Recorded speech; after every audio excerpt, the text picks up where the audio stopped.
Should all pilots get their instrument rating? This is a great question, especially if you live in Southern California, where I do. It's a great question. So actually all my students, some of them don't even ask the question. They're like, okay, let's get moving on instrument. But many people actually have this question because they don't understand or fully know how and why, what instrument is good for. So people are curious, should all private pilots get their instrument, or should all people get their instrument once they're done with private?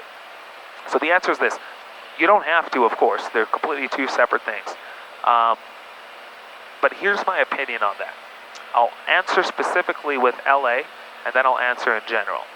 Not only LA, but certain geographical areas where the weather has some phenomena, some different things that might necessitate an instrument rating. So for example, in LA, we have our famous marine layer. And that's very prevalent in the summer months especially. And that's where you just have this blanket, probably about 500 feet thick, if that, maybe give or take. And it just sits right on top. It moves in from the water in the evening hours and in the morning, and it just sits there. Sometimes it burns off at around noon, but it sits there. So it's this layer of clouds, which underneath is all, you look up and it's just complete overcast. But above this thin layer is completely sunny and VFR conditions. And so in LA, if you're a private pilot, this layer, which happens to just be there all the time, or most days, might very well prevent you from being able to fly to where you want to fly to and depart and fly and execute your missions as a VFR private pilot.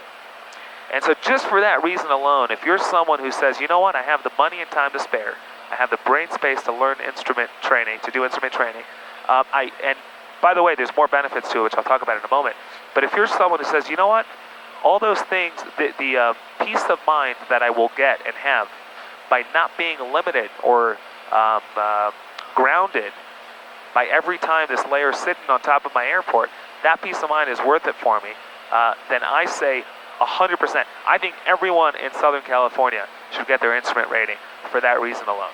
Now, I'm not familiar with the weather, what the specific weather stuff look like in different areas of the country, but you do. So wherever you live, whatever weather stuff happened there, which might necessitate an instrument rating, if that's the case, ask yourself, is the peace of mind to be able to just depart and fly really most of the times that I want? Because sometimes you want to fly and there's convective activity and you shouldn't, even with an instrument rating. But really most days, right? Is the peace of mind of not being limited and grounded by clouds worth it for me? For many people, the answer is yes. And if that's you, if you're one of those people, I say go for it. Instrument rating is a phenomenal tool that we have as pilots in order to operate in the system legally and safely. Really, there's a lot of proficiency that goes into it, how to fly in a cloud. But that's one side of it. The other side of it too, and I said this on the channel before, is few things I learned more during instrument than how little I knew as a pilot, how limited my perspective was as a pilot during private. There's a saying in life, it's true with everything, until you learn new things, you don't know what you don't know. You know, it's just when we gain new perspectives that we're able to look back and go, wow, I can't believe my view of something was so limited, or I can't believe I didn't know this. And what instrument training does for many pilots, it expands your horizons as a pilot. It expands your view of the air traffic control system, of the system, system as a whole.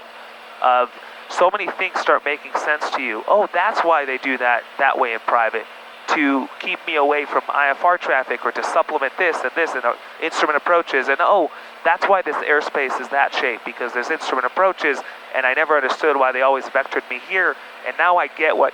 And it's amazing what getting your instrument really does for you in terms of just opening and broadening your horizons as a pilot.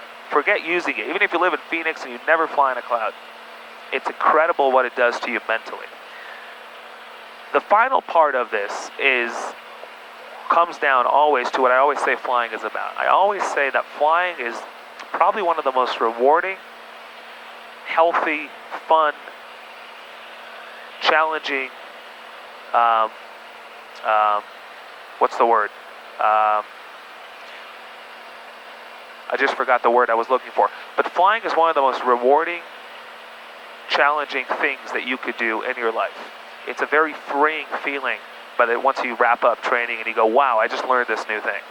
And because flying is that, very much so, instrument really just takes that to a whole other level. If you felt rewarded, if you felt like private pilot training was rewarding, if you felt like, wow, I can't believe I acquired this new skill, and now I'm able to do it on my own without my flight instructor, you will really feel that when you fly IFR alone through a cloud during sunset or even cloud surfing. You get to see things that are just unbelievably beautiful and amazing. And so really all around, for proficiency reasons, for broadening your horizons as a pilot, not to mention the specific weather phenomena that happens where you live that might necessitate an instrument rating in order for you to not be grounded. For all these reasons I just mentioned, I am a firm believer that if you have the time, money, and brain space to really learn, don't just do it. If you do it right. There's a lot that goes into the instrument. Find yourself a great flight instructor. Find yourself someone with whom you click. You think you could learn stuff with. You think they could inspire you. You think you could look up to them. You think their knowledge is good. Find yourself a good one. Shop around. But if you can afford and do all those things, I say go for it. I think every single pilot would be much better off with an instrument rating, even if you never utilized or exercised its benefits ever. There's so many things that go beyond that, which are reasons I believe that you should get your instrument rating. So I hope this helps. Should everyone get their instrument rating? In my opinion, in a perfect world, yes. But I know we don't live in a perfect world, and not everything is about my opinion.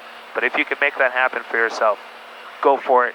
You'll be really, really happy that you did. So I hope that's helpful with instrument training.